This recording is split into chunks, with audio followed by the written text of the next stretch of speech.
السلام عليكم، اهلا وسهلا بحضراتكم في فيديو جديد وضيوف الحلقة العشرين من برنامج رامي جاب من الاخر رمضان 2024. هنتعرف مع بعض على ضيوف حلقة اليوم وموعد العرض والقنوات الناقلة. ولكن قبل ما نبدأ وزي ما احنا متعودين ما ننساش نصلي على النبي عليه افضل الصلاة والسلام، ويلا بينا ندخل في التفاصيل.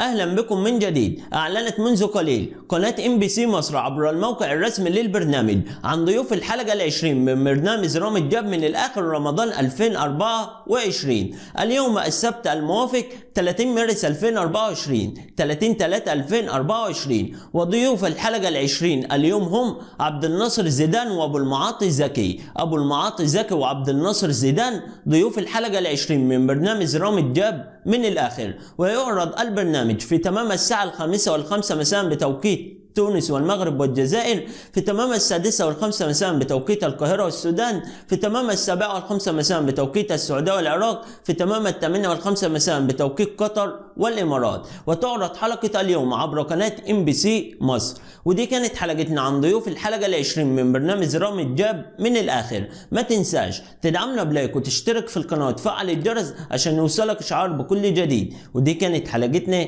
وانتظرونا في فيديو جديد.